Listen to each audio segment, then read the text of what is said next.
Hello guys. So a lot of you guys were asking me how I was finding Alexa in PvE. So two things first for COD, it is actually really going to depend on what comp you're facing. For example, I was just testing her out there and we faced an Alios, I think it's COD 51 or 52, and I got destroyed because if you're able to remove Alexa's self buff, she's pretty much pointless and she's a stacker. It's kind of like running a case, so that doesn't work. But in many of the floors, she was actually pretty cool because she's kind of an alternative to having a backline forward passer because she's in a goalkeeper spot. And of course, if you own a Gibril, you can even use a Gibril in backline to make a recharge or active and use it multiple times. Now, passing on this, there are a few cool things you're going to notice about her when you're using her. Is first, in COI, there is not a single front line that counters her. So that does mean she can be countered, so you can do whatever the hell you want. Every front line is pretty much going to be playing in her hand. The only front line that I would say is a little bit annoying, and it's not annoying because they can kill you, it's more annoying because of the way her passives work, is going to be the monolith with Latios, just because you don't want to give the ball back to that front line because they all self-heal and it's annoying. So you got to really be able to have some burst damage when that happens. Now, passing that, when you're trying to build a team with her, the first thing you're going to notice is you need that defense chain. Her stats, just to give you an idea, I checked last game, they were about 2.9k live, 84% damage reduction is, like, of course, with all the stacks, all the shaman stacks. And I was quite surprised by the defense value, who was around 1.7k, who I found completely broken. But I mean, am I going to complain? My player's working out. Again, be aware that I do use some really good quality stones with some really nice rolls. So if you try to copy it, you might not get as good values, but you should get something similar at least. Now, of course, you're getting the Duke for that defense chain, and you need the Shaman for that active, for 100% critical damage reduction, the 50% max life, that extra damage reduction, and the Spirit when someone dies, so it's actually going to be useful once I explain how the backline is supposed to function. So overall, it's going to work really great, and the idea here is going to be to bring it to the midline, where you're going to have a pretty decent tanky midline and a forward passer. Ideally, this person is going to be Nabi, but if you have something like a Lin May Marianne here in front, that's also pretty damn good. Now, the idea is simple. They're going to shoot on Metatron. When shooting on Metatron, she should be healing. I do have a GHOA, so we're just going to say without the GHOAs just for the principle. She's going to be healing 30% of the damage before it hits, and then she's going to be healing another 50% of the damage itself. So if you hit her for 60% of her full life, you're actually hitting her for 0. It's only going to be counted what's above the 60%, and if you were to let Metatron ball hold after, you could get that life back.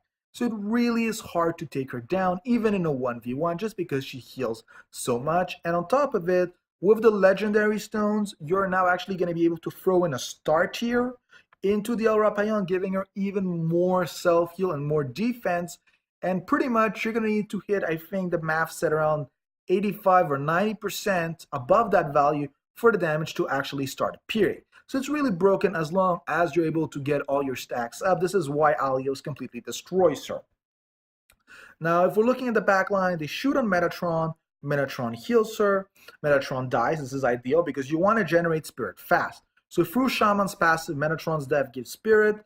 They're hitting Alexa. That's going to give spirit. The Thunder defense gives spirit. You pass it on the side to Duke. Duke passes it back to Shaman. Shaman passes it to Alexa, and Alexa is now directly at 3 spirit bars. And this is like 1 minute in game, not even. They've shot, you forward pass to Nabi. Nabi forward passes to Balteon. Balteon passes to your striker, and you've already got a full combo right at the beginning. Even if they started the ball and you started the ball, of course, you can also do your own combo. Do remember that Nabi has a 6-minute cooldown. Most forward passes are 8-minute. Well, Alexa sadly has a longer cooldown, but I mean, hell, she's a goalkeeper. It's 12 minutes. I think we can live with it. That just means that Nabi can do 2 passes in the time Alexa does 1. Then the one thing is you got to keep your reflex as low as possible. Now that goes against everything we've been taught since day 1 of Soccer Spirit, but the idea here is that you're going to be passing the ball all the way till Duke. And Duke needs to have low reflex and low counterattack resistance, because the idea here is actually going to be for them to steal the ball from him, because you need them to pass. If they don't pass for 5 minutes, Alexa is going to be shreked the next time they have the ball. So the idea here is you give it to Duke. They do 1 or 2 attempts to steal the ball because, again, it's a 50% chance. The thing is, since you don't want any reflex on Duke, you can go raw damage. So you can do something like this, try to keep him alive. And if you combine all of this, I do on average 3,000 to 4,000 damage out of on reflect on my target. So it's pretty damn good. They try to hit me 3 times, and then Duke can just active and penetrate right through. And even if he doesn't, anyone else can just penetrate. The goalkeeper can. They don't have any life left around the mark of 10 to 15 minutes in game, even all the way up to Coliseum of Infinity 65 was the last one I've just tested it on. So it works really well. And it just makes an infinite cycle, generating so much spirit that, well, you always have free bars. You can stack as many actives as you want. Midline, Jiho's nice. Just because we like that ace, it does buff Duke, so that's why I have a bit more of a higher output of damage. But if you don't have her, it really doesn't matter. Any other good global buffer is going to be fine. Yenon's the same deal. But Yenon does have a little bit more value because if you're able to really micromanage your lines correctly, you could use her to increase the speed of your midline, especially Nabi. Then you could use her to increase Baltalon speed because when you have low life, she increases that person's speed. And when you have high life, she increases that person's damage. So if you're able to really maximize her like that, you will actually get some huge value. If you don't want to have the headache of trying to lower your life by being stupid and trying to penetrate the front line and stupidities like that, go for Curl. It's much simpler. I do know he's a legendary though, so a little bit less cool, but it will really take the hassle out of it. Not to mention, good active, and you can give her the Dark Unite to lower critical resistance. Like this, you don't need to think about it anymore. And frontline, well, this is really any frontline you like. Just since you got an Abi, you need to forward pass to a passer. Any passer, Balton, best passer in game.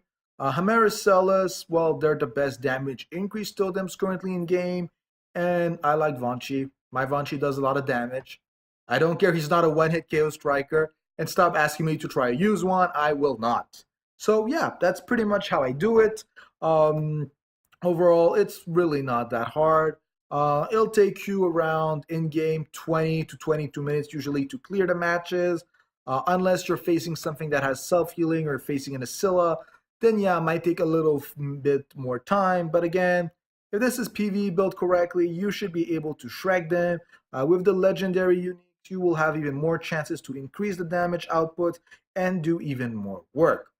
For example, you could go on Yenon, and on top of the Evolve Addiction, you could put a Calm Icicle. I think that's what it's called, the thing that does line damage increase. And that would just help once again increase damage on the goalkeeper, an EMB. There's a lot of stuff you can try to throw around to increase it, but this is the main idea of the kind of team you would be running with Alexia, and it just really works. So overall, I am pretty happy of having her. I was disappointed how much life she had for the same line compared to Isilla, but then again, she doesn't have her extreme evolution, so I guess it's normal that she has around 1,000 life less than Isilla in the exact same compositions. And hopefully the EE will fix that, and I can't look forward enough to the time that both her and Nabi are going to get their EEs, just because actually I want that active buff. I'm not even there for that bonus passive. That active buff, that stat buff will just be beautiful. It will really complement this comp overall. Then of course, if they want to give us a new broken skill, I've never said no. So have a good day, guys. And if anyone else is also using her and they've got some other ideas on how to use her, just write down in the comments below and we can share some info. Have a good day, guys.